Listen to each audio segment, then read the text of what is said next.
just like the wind will. Holy, holy.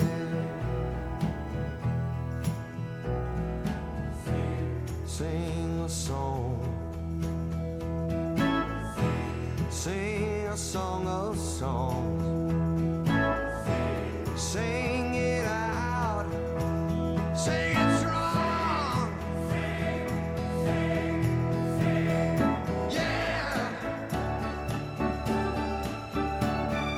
Yeah. Call a sign in the dead of the night, and the sun gonna rise in the sky. Touch a man who can't walk upright, and that lame man, he gonna fly. And I fly. And I fly.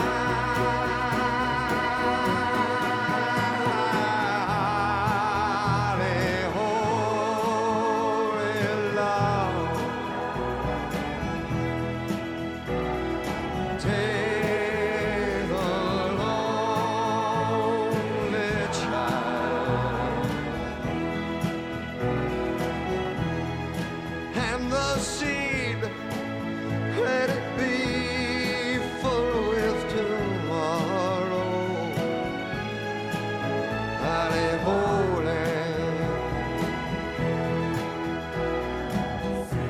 Sing a song. Sing a song of songs. Sing it out. Sing it strong. Yeah. Yeah. Call a sign in the dead.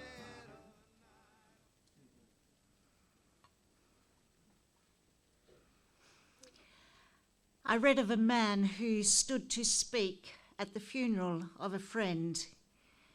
He referred to the dates on his tombstone from beginning to the end. He noted that first came the date of his birth and spoke the following date with tears. But he said what mattered most of all was the dash between those years. For that dash represents all the time that he spent alive on earth. And now only those who knew him know what that dash is worth. For it matters not how much we own, the cars, the house, the cash.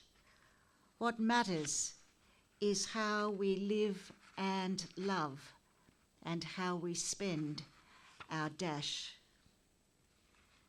You all know that Neil spent his dash as a loving husband and father, a devoted poppy and a true friend, a remarkable, highly respected man, a hard-working, compassionate man, and for these things he will forever be remembered. Dear Shirley, Michelle, Megan, Nathan, and Rebecca, and your families, I am indeed honoured to be leading this celebration of Neil's life. On behalf of Brendan and the staff at Parkside Funerals, I thank you for this opportunity and offer our sincerest condolences on the loss of such a wonderful man. Ladies and gentlemen, I welcome you and thank you for being here with the family today. I also welcome those who are viewing online, having been unable to join us, especially Beverly in Adelaide and Michelle in Western Australia.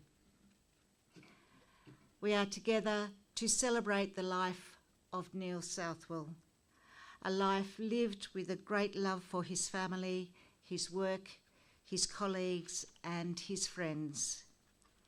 A man who loved people and who was loved by so many.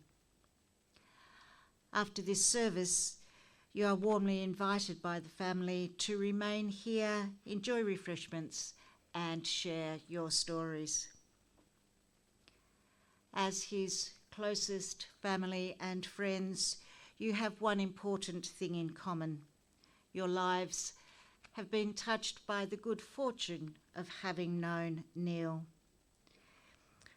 A husband, a father, a Poppy and friend. Your lives have been enriched by having this hard-working, kind and caring and loyal man by your side.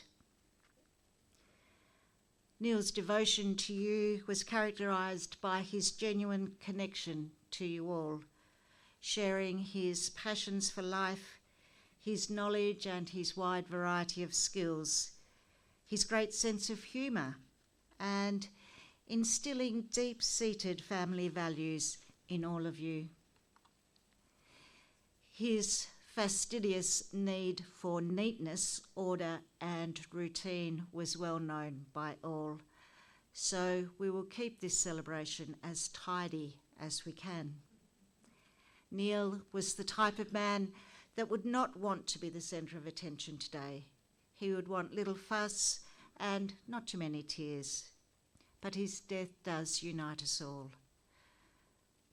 For this time this afternoon, we stop the rush of life, pause for a while, and celebrate a life well lived. As we farewell him, we recognise the value of his life and acknowledge that his life has ended. Although we feel sadness, it is important to remember the good times and know that grief is a natural emotion when we lose someone we love. And ultimately, remembering all those good times will bring the smiles back again. When we think about it, none of us has very long on this earth. Life is fleeting. During his 82 years, Neil enjoyed good health and an active lifestyle, exemplified in his passion for golf. And he strived to live the best life he could on his terms, enjoying every day and devoted to his family. Born in Burnie on the 22nd of April 1942, Neil was the youngest of two children born to Darcy and Ivy Southwell. Attending Burnie State School and later Burnie Modern, Neil would often share that he would receive 6 of the best morning and night. 6 for maths because he couldn't add up, and 6 for English because he couldn't spell. Leaving school at the age of 14, his first job was at Tas Farmers, working in sales in menswear. And later he took up a position at Cole Gabardie's garage in Wivenhoe. Neil and his mates would work on cars, doing them up, fixing their motors, and then would love to race them in their spare time. He enjoyed this work for several years before heading to Queensland, where he worked for 12 months before returning and finding employment at the paper mill. Fussy about everything he did, even back then, he earned himself the nickname Granny from his mates at the mill. Neil's boss at the paper mill was Ray Trebleco. Ray had a lovely daughter, Shirley, and as time would tell, Ray set them up to attend a Christmas dinner together. They got along well, and the rest, as they say, is history. There were 2 years of courting before Neil popped the question, followed by a beautiful wedding at the Burnie Uniting Church on the 24th of October 1974. Neil had built the beautiful family home in Bathurst Street, and the happy couple settled with Shirley's daughter Michelle, who had been born 4 years earlier. Neil adopted Michelle as his own before 3 more children joined the brood: Megan in 1976, Nathan in 1979, and Rebecca in 83. Life was good. Shirley tended the home and raised the children while Neil worked shift work at the paper mill. There was always time for the kids when he was at home. He loved kicking the footy or playing cricket in the backyard, and also enjoyed the Commodore 64 game machine that was purchased for the kids one Christmas. He had a great relationship with the kids, but they knew if his moustache wriggled, they were in strife. Neil was a great handyman and could do anything he set his mind to. He taught his kids useful life skills, like how to look after their cars and any jobs that would need doing around the house, so that they would be prepared when they went out in the big wide world. A mechanic by trade, he enjoyed electronics as a hobby and did many courses to improve his skills.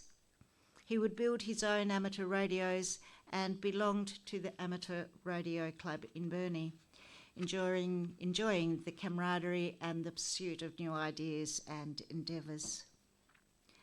And of course, there was his passion for golf.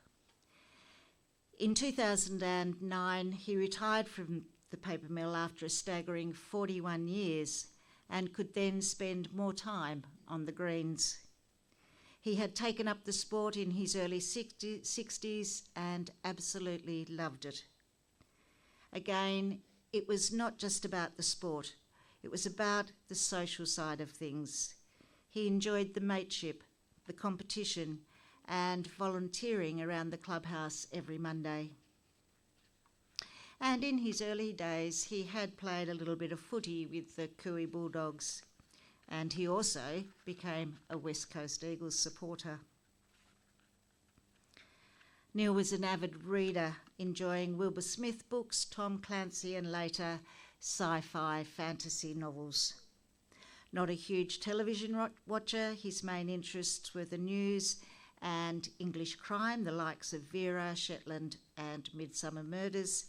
And of course, he loved sport on the telly, especially golf, cricket, motorsports, and Grand Prix motorbikes. There was some quirkiness about Neil. He was fastidious in his need for things to be neat and tidy inside and out. Very fussy about things, he also lived his life to a strict routine, doing things the same way every day. Woe betide you if you interfered with the routine. But more than anything, Neil's family were the centre of his life. He dearly loved Shirley and his children, but then was ecstatic when the 7 grandchildren and 2 great-grandchildren came along. Loving Christmas, weddings, birthdays, any event when they could all be together, he enjoyed the company of everyone and would cheekily laugh at his kids if they were having trials with any of their own children. Suckers, he'd say, implying what goes round comes round.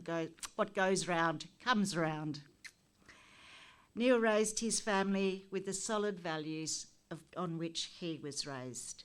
Values of honesty, loyalty, hard work and kindness permeated all that he did and were passed on to all whom he loved. Never a bad word against anyone. Nathan summed his dad up as an old school gentleman, and this he surely was.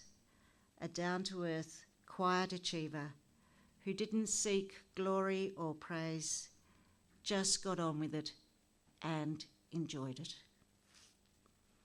So to sign off, as Neil would say, simply behave yourself. A wonderful man. The golf club captain, Andrew, is going to come forward and say a few words as well. Thanks, Andrew.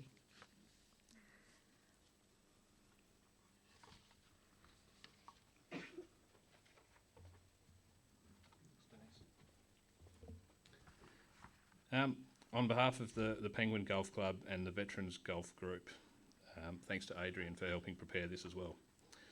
Neil Southwell, the golfer. Neil had a couple of nicknames within the golf club. Firstly, there was Blakey from the TV program On the Buses. I must admit, I had to Google that reference, so for those younger folks here today, I encourage you to look that up. It is well worth it. But Neil was chiefly known to his golfing mates as Nile, after receiving a shirt which was incorrectly printed with the wrong name. He took the nicknames with good humour, and I'm led to believe wore that shirt with pride. Neil started playing golf at Penguin 15 years ago, and it quickly became a religion for him, rocking up and playing with his mates Barney, John and Rob of a Saturday and Bernie of a Thursday. He quickly reduced his handicap, and in 2011 this achievement was recognised by winning the Veterans Championship. Over the last few years he used a cart to get around the course and was very proud of this cart and kept it clean and parked in the same spot after playing each week, and was not happy if it had been moved. Sometimes when travelling in the cart, he would take off before his playing partners could get in or before he could get a club out of his bag. Then he would smile and say, "How long does it take to get a club out?" I'm guessing this was mostly directed towards Barney. It wasn't long after Neil had been playing, he was on his way home towards Bernie, and as he was going around the corner on the slip roads towards Bernie in his Isuzu ute, when he heard a tremendous clatter. Yep, you guessed it, golf clubs, balls and everything else was strewn all over the road. One of the highlights of the year for Neil was the annual trip to the St Helens tournament, which he helped to organise, staying overnight with his mates and their wives, enjoying a few beers and laughs, and when returning, sharing a few stories. Neil Southwell, the volunteer. Every Monday, the veterans have a dozen or so volunteers turn up to do maintenance on the course, of which Neil was a very valuable member and always one of the first to turn up. Neil's first job was to go around the course and move the tee markers and change the hole positions in his favourite cart with his mate Rob Lorcan. There would be a fair bit of discussion as to where the holes should be placed. Neil would ask Rob, "Where do you reckon?" And Neil would say, "No, we can't do that," and this went on for 9 holes, with Neil finally getting his way. On competition days, there would inevitably be some complaints to Neil asking why that particular hole was in that position, to which his quick reply from Neil was, "That was Lorcan." Nothing was a problem for Neil, and he was always ready to offer his advice and to help solve problems in any way he could. Neil was a valuable worker and a pleasure to work with on the course, turning his hand to multiple tasks, and will be very hard to replace.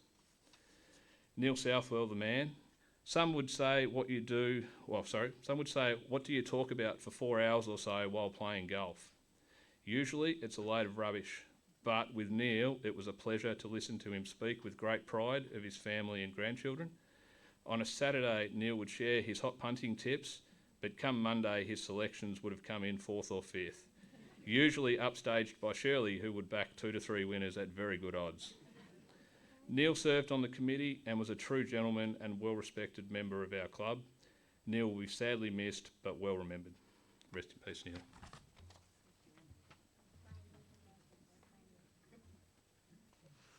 Thank you, Andrew. Was there anyone else that would like to come forward and say a few words? I'm sure there'll be lots of chat over a cup of tea later on. We now have the privilege of viewing photographs collected from family albums depicting aspects of Neil's life. The family have chosen Sounds of Silence by Disturbed to accompany these.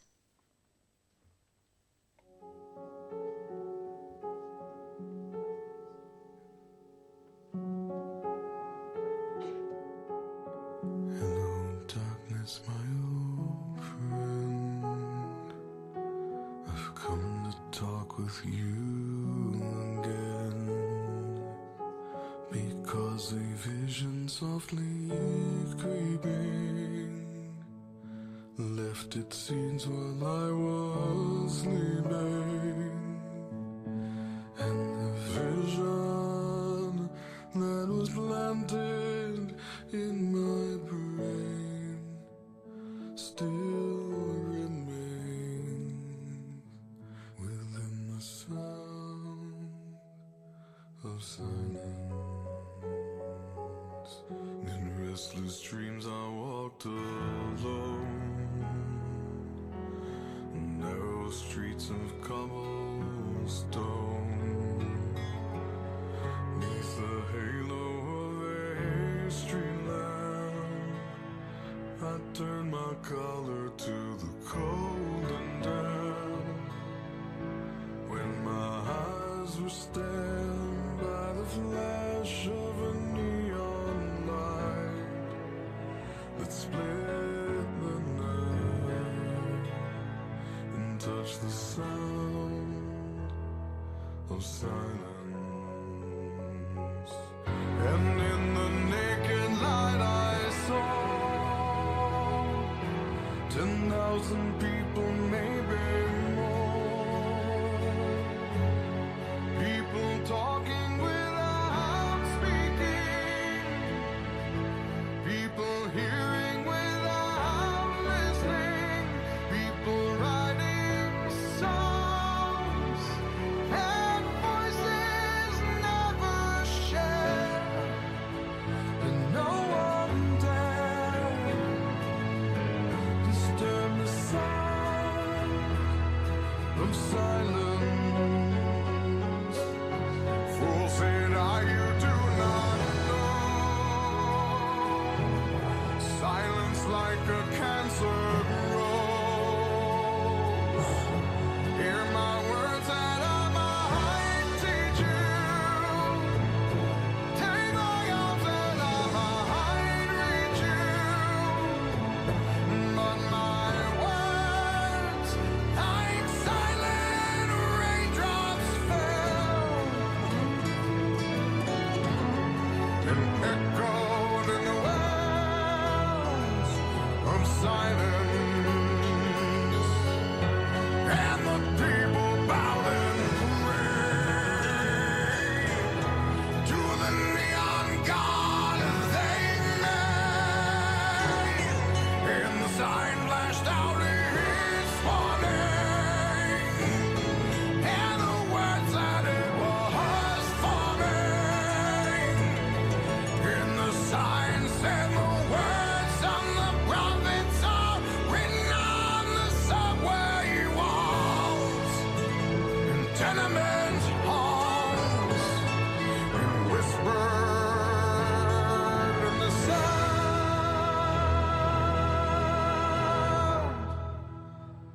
of silence.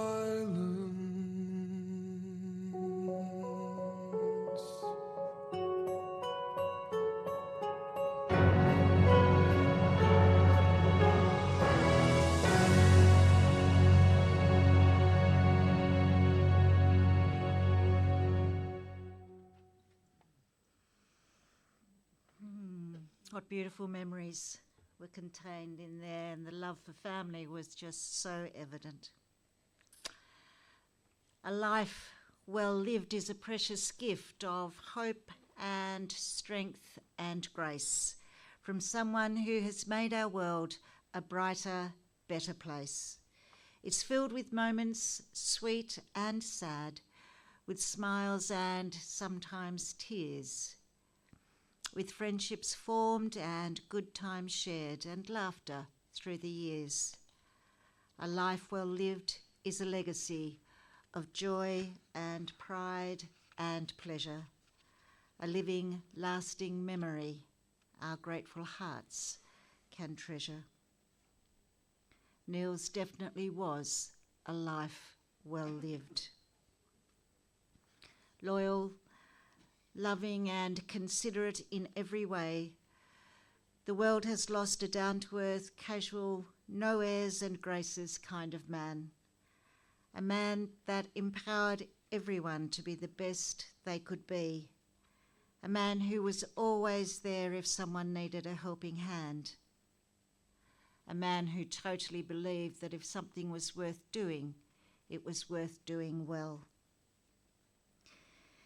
Neil had endured a particularly difficult 3 months. A car accident on June the 1st as he returned home from golf resulted in severe chest trauma requiring a stay in hospital. Combined with a bout of pneumonia and also COVID, He returned home after 4 weeks, but as difficulties arose, he returned to hospital a week later. Deteriorating health meant he spent the final 2 weeks at Umina Park in palliative care before passing peacefully on Tuesday, August the 27th. He is now reunited with his loving parents Darcy and Ivy, his stepmother Ina and sister Helen. To the angels in ICU Burnie and the staff of Umina Park, the family say a huge thank you for the wonderful care and compassion shown to Neil over the past 2 months. Their kindness will never be forgotten.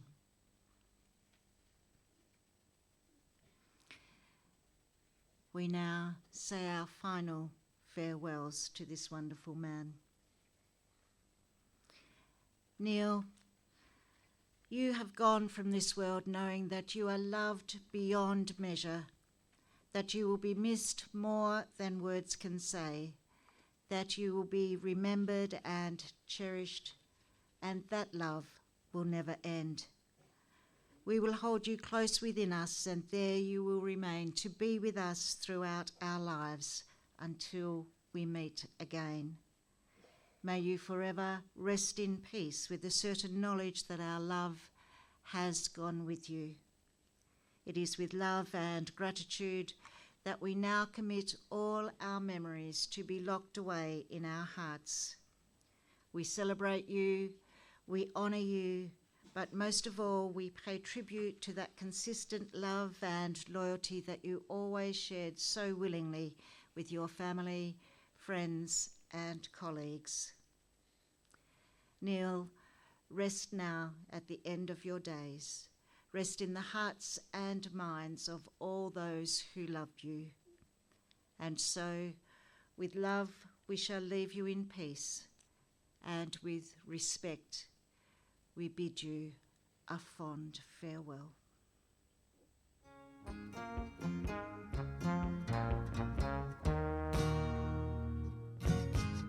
Ah, crackling Rosie, get on board.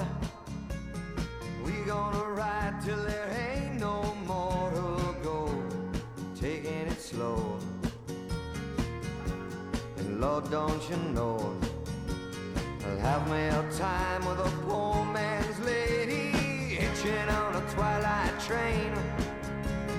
Ain't nothing here that I care to take along. Maybe a song to sing when I want. Don't need to say please to no man for a happy tune. Oh, I love my Rosie child. You got the way to make me happy. You and me, we go in style. Crackling Rose, you're store-bought woman, but you make me sing like a guitar humming. So hang on to me, girl, our song keeps running on. Play it now, play it now, play it now, my baby. Crackling Rose and make me smile. Girl, if it lasts for an hour, well, that's alright, 'cause we got all night to set the world right. Find us a dream that don't ask no questions, yeah. Oh, I love my Rosie child. You got the way to make me happy. You and me, we go in style. Crackling Rose, you're store-bought woman, but you make me sing like a guitar humming. So hang on to me, girl, our song keeps running on. Play it now, play it now, play it now, my baby. Crackling Rose and make me smile. Girl, if it lasts for an hour, well, that's alright, 'cause we got all night to set the world right. Find us a dream that don't ask no question. Ba, ba, ba, ba.